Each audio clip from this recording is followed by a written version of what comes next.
नमस्कार सर। जी नमस्कार जी। सर मुझे बिजली का कनेक्शन लेने में काफ़ी समस्या आ रही है। मैं कैसे समस्या का समाधान कुछ बताइए। कनेक्शन ले देखिए, मैं सकूँ। आपको बताना चाहता हूँ, बिजली घर के द्वारा, बिजली विभाग के द्वारा बहुत सारी आपको सुविधा कर दी गई है। आप घर बैठे ही अपने नए कनेक्शन के लिए अप्लाई कर सकते हैं। इसी तरह आपका अगर यदि पहले से कोई कनेक्शन है, हम उसके लिए नाम परिवर्तन की भी व्यवस्था विभाग ने की गई है। उसके लिए आपको कहीं जाने की आवश्यकता नहीं, घर पे बैठ के आप आवेदन कर सकते हैं। इसी तरह आपको कोई भार वृद्धि करना है, कोई तारीफ परिवर्तन करना है, तो सब तरीके के कार्य आप घर बैठे ही आराम से कर सकते हैं। इसके लिए मैं आपको बताता हूँ कैसे कैसे आपको अप्लाई करना है और किस किस डॉक्यूमेंट की आपको आवश्यकता पड़ेगी। बैठिए।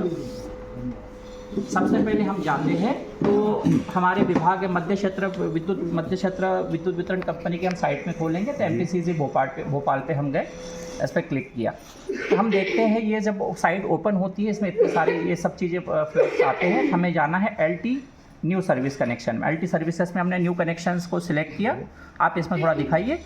न्यू LT सर्विस कनेक्शन पे हमको जाना है जी। न्यू LT सर्विस कनेक्शन में हम जाते हैं तो हमारे पास सबसे पहले एक ऑप्शन ये भी आ जाता है कि हमको कितना चार्जेस उसमें लगेगा। LT NSC में, LT NSC में मतलब ऐसे कनेक्शन जहाँ पे हमको LT मतलब 140 किलोवाट तक जो कनेक्शन 112 किलोवाट तक के जो कनेक्शन होते हैं वो LT पे हमको प्रोवाइड की जाते हैं। घरेलू कनेक्शन इसमें आते हैं। इसके अलावा LT इंडस्ट्रियल भी आते हैं और LT NDL भी आते हैं। एग्रीकल्चर के सभी कनेक्शन हमारे LT NSC में आते हैं। अगर हमको फिर 11 kV HT में जाना हो या 33 kV HT बड़ा उद्योग खोलना हो तो उसमें हम HT में जाते हैं। उसके लिए भी आजकल ऑनलाइन सुविधा शासन के द्वारा पोर्टल में की गई है। अब हम आप सपोज मैंने घर का निर्माण किया है, मुझे घर के लिए मेरा क्षेत्र अगर अर्बन क्षेत्र में आता है, इसमें ये भी ऑप्शन है कि अर्बन या रूरल आपको सेलेक्ट करने का।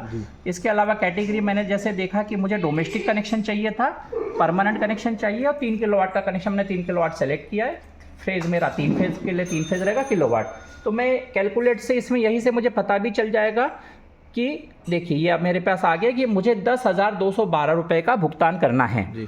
तो मुझे ये किसी से पूछने की आवश्यकता नहीं कि मुझे कितना पैसा देना पड़ रहा है और कहीं से आपको अतिरिक्त रुपए देने की ज़रूरत भी नहीं है। उसमें आपको साथ में ये भी बताया गया है कि किस किस मद में आपको किस किस राशि का, जैसे 2,500 रुपये रजिस्ट्रेशन चार्ज आपको लगता है, जो कि आपका बिल जनरेट होने के बाद आपको बिल में ही वापस मिल जाता है।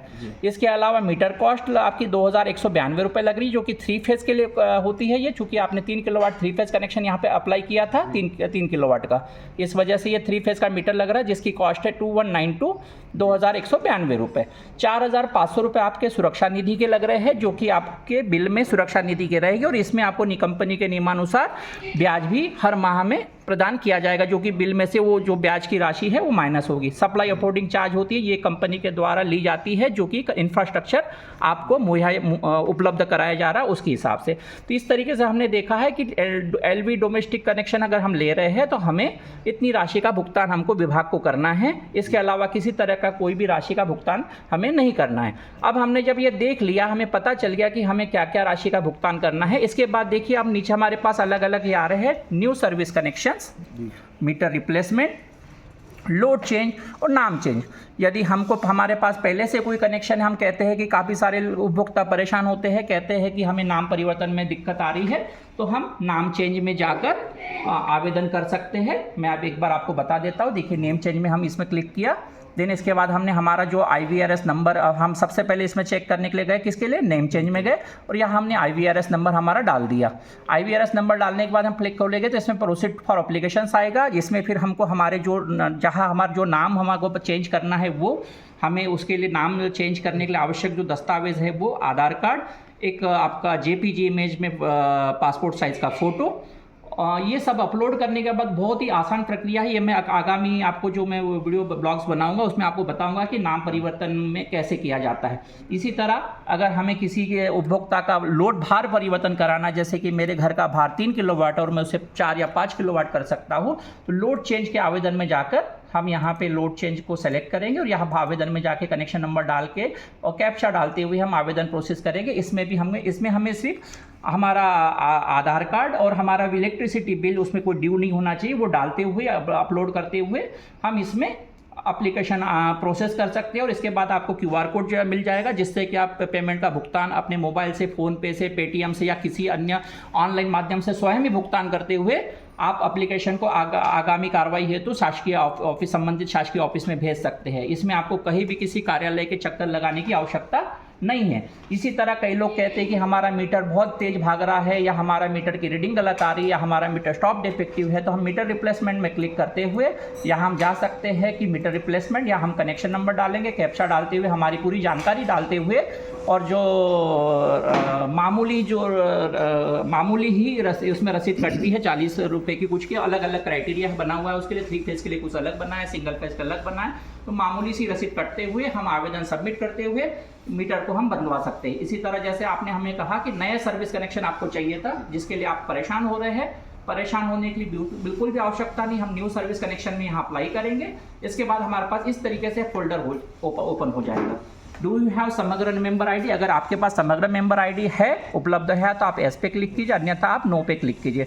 जैसे मेरे पास अभी सपोज नहीं है, तो मैंने नो पे किया, then I have declare check box में मैंने टिक किया, मेरे पास इस तरीके से ओपन हो जाता है। अब आप इसमें देख सकते हैं मुझे अपना नाम, पिताजी का नाम, रिलेशंस, ये सब मुझे जो क्राइटेरिया ये मुझे फिल करना है, आप देख सकते हैं। अगर मैं MTB एम्प्लॉय हूँ तो मुझे एस करना है, अदरवाइज मुझे नो करना है। जिस श्रेणी में आता सब भरना है। बैंक डिटेल्स मुझे चाहिए, तो इसलिए इससे हमें ये भी बताना चाह रहा हूँ मैं कि हमें अगर कोई नया कनेक्शन लेना है तो किस किस चीज़ों की आवश्यकता पड़ेगी। एक तो हमें बैंक डिटेल्स की आवश्यकता पड़ेगी, bank detail, IFSC code, bank account number, account holder और पैन नंबर। ये हमको इसलिए चाहिए होती है क्योंकि भविष्य में अगर ये आवेदन किया और भविष्य में किसी वजह से हमको अगर कोई अमाउंट हमको लौटाना है, या कोई हमने कनेक्शन किसी वजह से रिजेक्ट होता है, तो वो पैसा हमारे पास बैंक में उसी माध्यम से लौट के आए। इसी तरह हमने फिर बाकी प्रीमियर्स का एरिया और कनेक्शन कैटेगरी, ये सब हमने इसमें उल्लेख किया।